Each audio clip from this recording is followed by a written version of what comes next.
Hello students from Jammu Kashmir and Ladakh.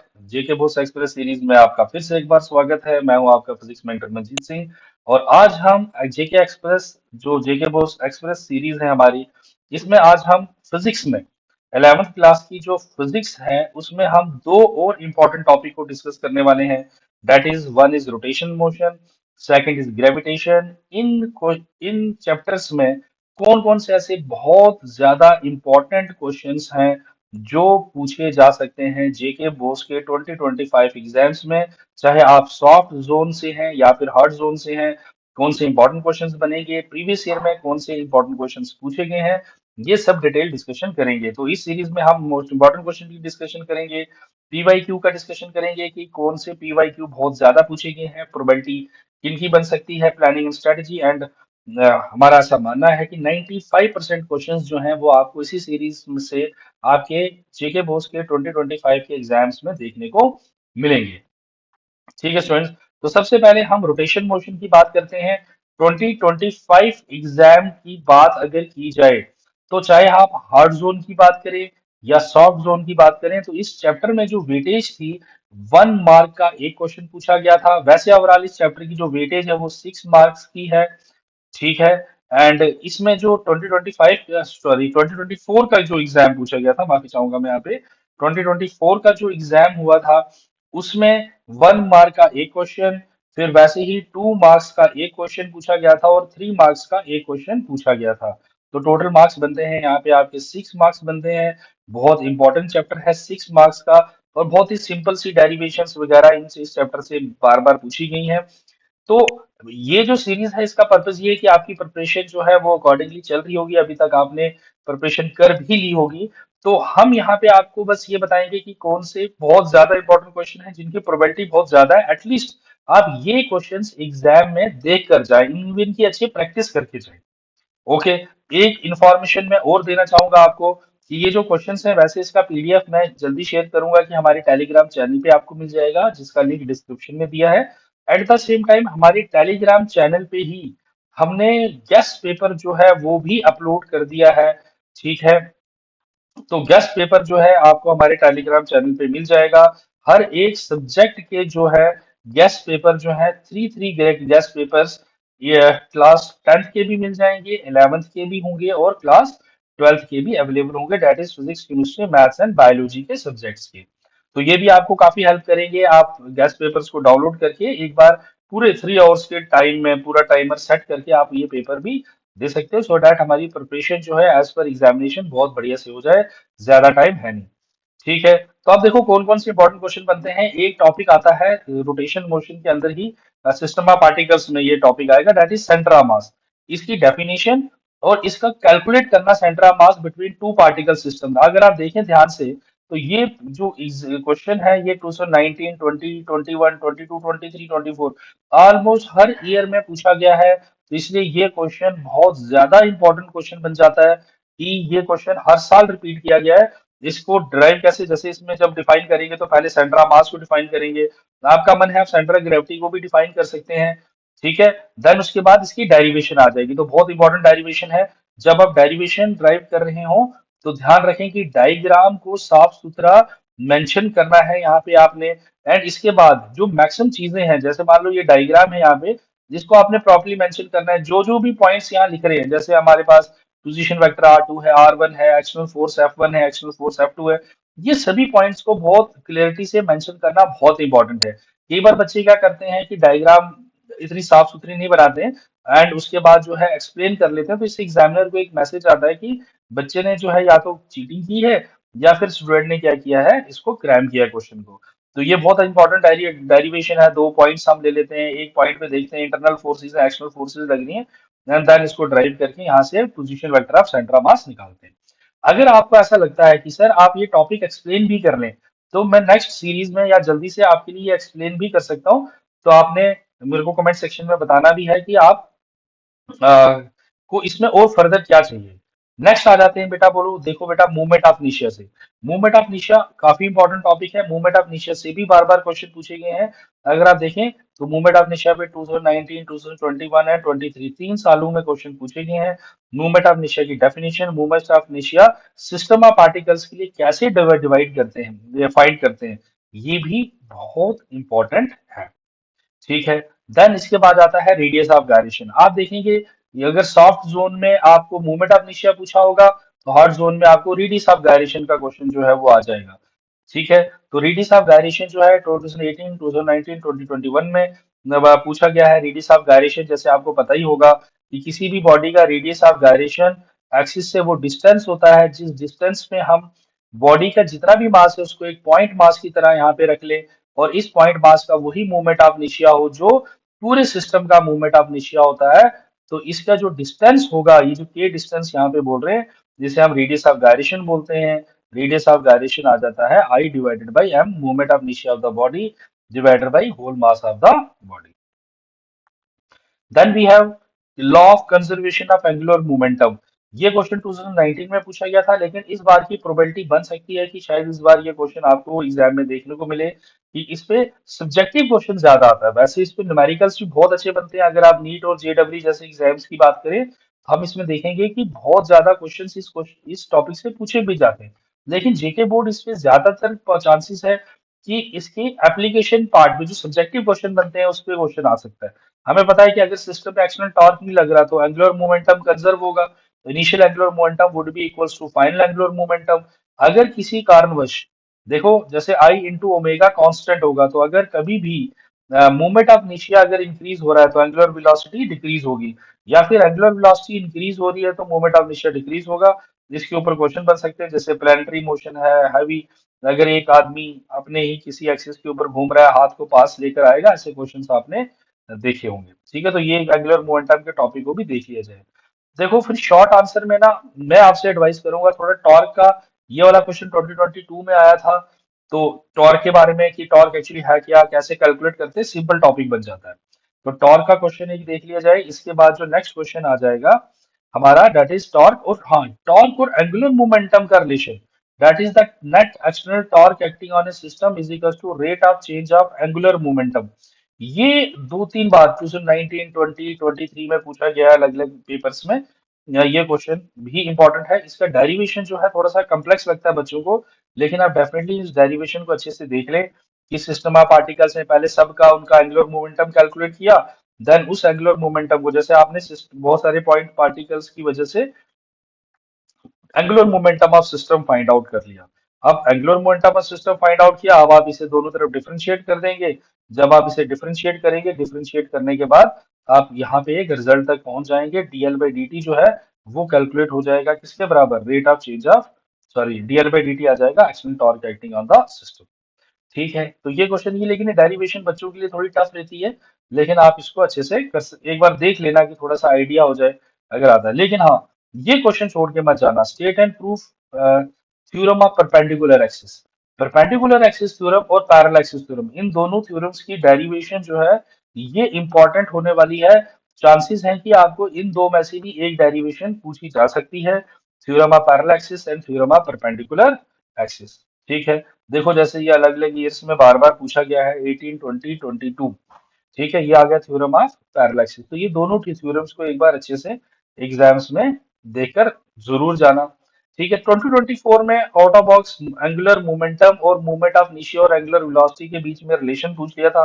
बहुत सालों से क्वेश्चन आया नहीं था, लेकिन 2024 में ये क्वेश्चन आ गया, जिसमें हम ये ड्राइव करते हैं कि जो एंगुलर मोमेंटम होता है एक रिजिड बॉडी का, that is equals to what, बोलो बेटा, movement of inertia of the body multiply by its angular momentum about the same axis of rotation. तो ये वाली जो डेरिवेशन है इसको भी एक बार देख लिए, क्या कहते हैं, देख के जाना। फिर से वही डायग्राम साफ सुथरी बनानी है। एंड इस वाले क्वेश्चन का भी इंपॉर्टेंस बढ़ जाती है, 2024 में आया था, हो सकता है इस बार फिर से रिपीट किया जाए। फिर रही बात न्यूमेरिकल्स की, तो आपने बस छोटे छोटे से फॉर्मूले याद रखने हैं, जैसे net torque is equal to R cross F हो गया। इस पे क्वेश्चन बन सकता है angular momentum of rigid body I multiply by omega हो गया, या पॉइंट मास की वजह से एंगुलर मोमेंटम जो है वो आर क्रॉस एफ होता है, ये वाला जो फॉर्मूला है ये बन गया।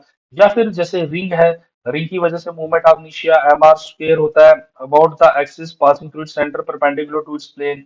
फिर डिस्क की वजह से जो मूवमेंट ऑफ इनर्शिया हो जाएगा passing through its centre perpendicular to its plane, that would be mr square by 2।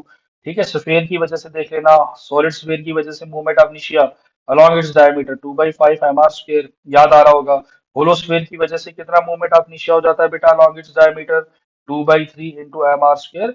ये भी कुछ इंपॉर्टेंट मूवमेंट ऑफ इनर्शिया अलग अलग रिजिड बॉडीज का थोड़ा सा आइडिया रहना चाहिए, इसमें आपको एमसीक्यू जो है वो देखने को मिल सकता है।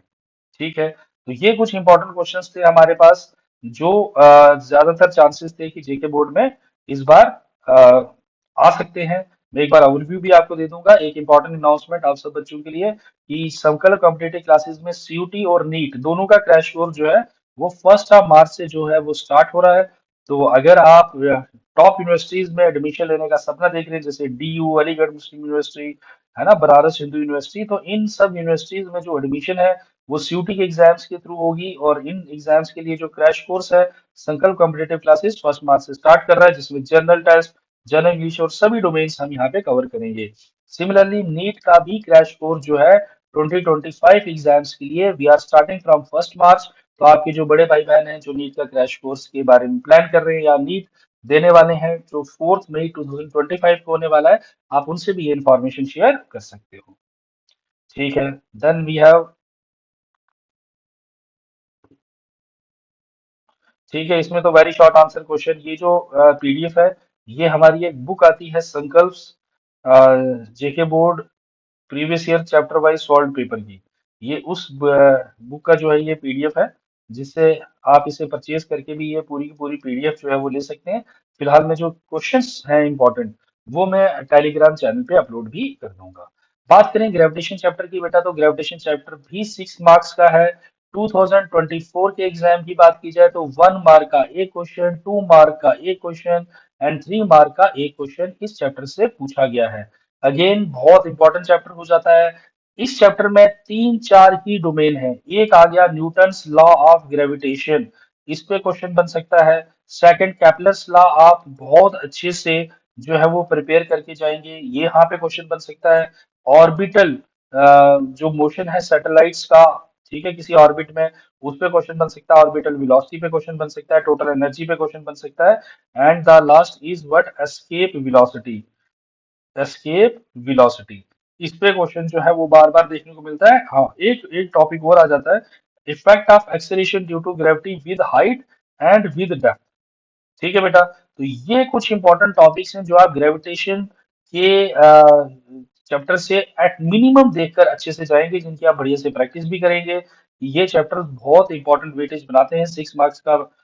यहाँ से जो है ग्रेविटेशन से आपको पेपर देखने को मिलेगा, तो 6 मार्क्स इसकी वेटेज है। तो ये इंपॉर्टेंट चैप्टर्स टॉपिक्स हैं जो आप एटलीस्ट आप अच्छे से प्रिपेयर करके जाएं। सिंपल टॉपिक है, ज्यादा टफ नहीं है, समझना भी टफ नहीं है इसका। जब इस चैप्टर को कोई भी स्टूडेंट, मेरी एडवाइस है कि छोड़ना नहीं चाहिए। तो देखो क्या क्या क्वेश्चंस आए हैं, अगर हम प्रीवियस ईयर की बात करें तो देखो बेटा 2018 और 19 में 2 बार लगातार ये क्वेश्चन आया था। यूनिवर्सल लॉ ऑफ ग्रेविटेशन, इसको वेक्टर फॉर्म में भी कई बार पूछा गया है। देन कैरेक्टरिस्टिक्स क्या है, तो ये सिंपल क्वेश्चन है, इसकी डायग्राम अच्छे से बनाएं। ठीक है, डायग्राम को साफ सुथरा बनाएं और उसके बाद मैथमेटिकल एक्सप्रेशन को यहाँ पे एक्सप्लेन करेंगे। ठीक है, एक क्वेश्चन ये इंपॉर्टेंट है लॉन्ग आंसर में। हाँ, जैसे मैंने आपको कहा variation of acceleration due to gravity with depth with height. देखो विद हाइट में 18 और 19 में ये क्वेश्चन पूछा गया था, जिसमें हम देखते हैं कि जैसे जैसे हम अर्थ की सरफेस से ऊपर जाएंगे वैसे क्या होगा बोलो बेटा, जो एक्सीलरेशन ड्यू टू ग्रेविटी है वो चेंज होगी। अगर आपका जो हाइट है वो बहुत ज्यादा है तो acceleration due to gravity at height या एट ए डिस्टेंस आर, या फिर सरफेस से अगर हम स्मॉल एच हाइट की बात करें तो एक्सीलरेशन ड्यू टू ग्रेविटी का ये फॉर्मूला बन जाएगा। और वहीं पे अगर ये हाइट रेडियस ऑफ अर्थ के कंपैरिजन से बहुत छोटी है तो आपको याद होगा एक्सीलरेशन ड्यू टू ग्रेविटी का फॉर्मूला बन जाता है g is equal to acceleration due to gravity on the surface of earth 1 minus 2h by R E is the radius of earth. तो ये डेरिवेशन बहुत इंपॉर्टेंट है, देख कर जाएं, डिफरेंस भी ध्यान रखना है। यहाँ पे मैंने बुक में कुछ इंपॉर्टेंट पॉइंट मेंशन किए हैं जो आपको न्यूमेरिकल सॉल्व करने में या फिर आने वाले टाइम में नीट या सीयूटी का अगर आप कभी एग्जाम देंगे तो इसमें आपको हेल्प करेगी। और अगर आप ये बोर्ड में लिख लेते हो तो ऑब्वियस सी बात है आपका जो इंप्रेशन है वो बहुत ही बिंदास इंप्रेशन जो है एग्जामिनर के सामने बनेगा। मजा भी आएगा। और वहीं पे मैंने जैसे कहा variation of acceleration due to with depth 2020 में क्वेश्चन पूछा गया था, जिसको जब आप सॉल्व करते हैं तो acceleration due to gravity with depth का फॉर्मूला बन जाता है 1 - d/r e। ऐसा आपको याद होगा, नहीं है तो अभी से इसके जो क्वेश्चंस हैं इसकी थ्योरी को बहुत अच्छे से समझ लें। अगर आपको ये भी प्रॉब्लम है कि अभी तक ये कोई है नहीं कि कहाँ से थ्योरी समझे, मुझे बताएं, मैं आपके लिए वीडियो लेके आ जाऊंगा जिसमें हमने पूरा डिटेल डिस्कशन सभी इंपॉर्टेंट क्वेश्चंस को कैसे सॉल्व करना है, क्या उसका कंसेप्ट है, ये भी मैं प्रॉपर्ली आपको समझा दूंगा। नेक्स्ट आ जाता है बेटा एस्केप वेलोसिटी। जैसे मैंने आपको कहा बहुत ज्यादा इंपॉर्टेंट है, वेरी वेरी वेरी इंपॉर्टेंट बेटा।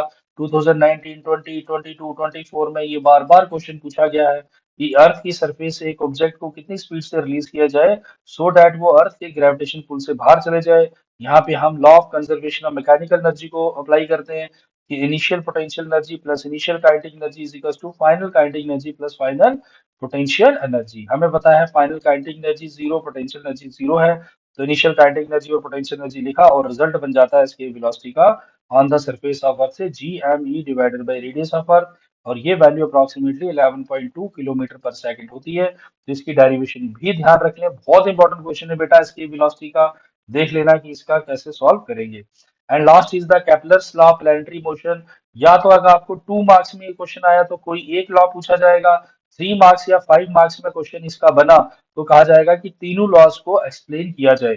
3 मार्क्स में एक्सप्लेन कर 3 मार्क्स में आ गया तो तीनों लॉस को सिर्फ आपने लिख लेना है, कुछ इसकी प्रैक्टिकल एप्लीकेशंस देनी है। 5 मार्क्स में अगर ये क्वेश्चन आता है तो जो सेकंड लॉ है केपलर का उसको आपने डिराइव भी करना है कि सर सेकंड लॉ कैसे डिराइव होगा। 18, 19, 20, 21, 22, 23 आप देख रहे हैं रेगुलर ईयर्स में केपलर्स लॉ प्लैनेटरी मोशन पे जो क्वेश्चन है वो पूछा गया है। First law law of orbits है, second law law of areas में एरियाज कहा जाता है ना, जिसमें आपने पढ़ा भी होगा the line joining between sun and planet sweeps out equal area in equal interval of time. और मैंने इसकी यहाँ पे डेरिवेशन भी करवा दी है कि कैसे आप इसको ड्राइव करेंगे। अगर 5 मार्क्स में आता है तो तब ड्राइव करेंगे, 3 मार्क्स में ड्राइव करने की जरूरत नहीं है, लेकिन अगर आपको डेरिवेशन आती है तो 3 मार्क्स में भी ड्राइव कर दे, एक अच्छा इंप्रेशन एग्जामिनर्स पे पड़ेगा, आपके ओवरऑल स्कोर को काफी ज्यादा बूस्ट मिलेगा।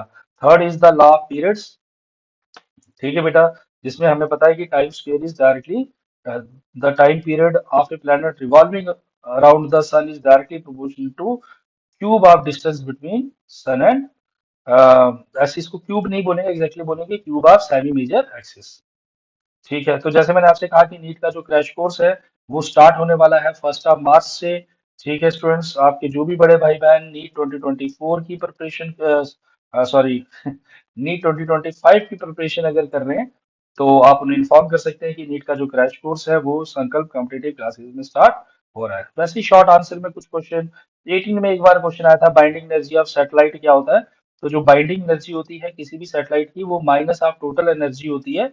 एंड हमें पता है टोटल एनर्जी आ जाती है M capital M small M divided by twice of R, this is the binding energy. अगर इसको माइनस कर देंगे तो ये टोटल मैकेनिकल एनर्जी दे देगा। Second is define orbital velocity of satellite. इसका ऑर्बिटल वेलोसिटी 2020 में क्वेश्चन पूछा था। अगर कोई भी सैटेलाइट रिवॉल्व कर रहा है अर्थ के अराउंड तो उसकी ऑर्बिटल वेलोसिटी क्या होगी। तो हम कैसे सॉल्व करते हैं, जब भी कोई भी सैटेलाइट रिवॉल्व करता है अर्थ के अराउंड तो इस पे अंदर की तरफ लगने वाली जो ग्रेविटेशन फोर्स है यही रिक्वायर्ड सेंट्रीपिटल फोर्स भी प्रोवाइड करती है, एंड यही रिक्वायर्ड सेंट्रीपिटल फोर्स प्रोवाइड करेगी। तो ये जो F है this is the gravitation force that is M M small M divided by R square is equal to M V square by R. आप इसे सॉल्व करते हैं तो हम यहाँ से ऑर्बिटल वेलोसिटी कैलकुलेट कर सकते हैं। तो ये डेरिवेशन भी ध्यान से देख ली जाए। फिर इसी पे ही न्यूमेरिकल्स भी आ गए कि एस्केप वेलोसिटी अर्थ की इतनी है, दूसरा कोई प्लेनेट है तो आपको पता ही है एस्केप वेलोसिटी का फॉर्मूला होता है under root of 2 g mass of planet divided by उसका रेडियस। अब उसमें कुछ चेंजेस आती हैं एम या आर में, तो वैसे आप क्वेश्चन को सॉल्व करेंगे। अगर डेंसिटी में चेंजेस आएंगी तो तब मास को डेंसिटी की टर्म में लिखेंगे। मास होता है density multiply by volume 4/3 pi multiply by R cube. इस केस में एस्केप वेलोसिटी का फॉर्मूला बन जाता है 4 to the 8/3 rho G pi multiply by are.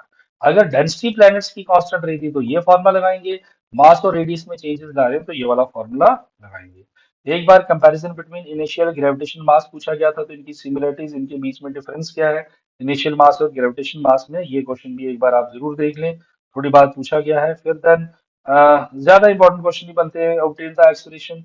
हाँ, obtain the expression of gravitational potential energy of the body close to the surface of Earth.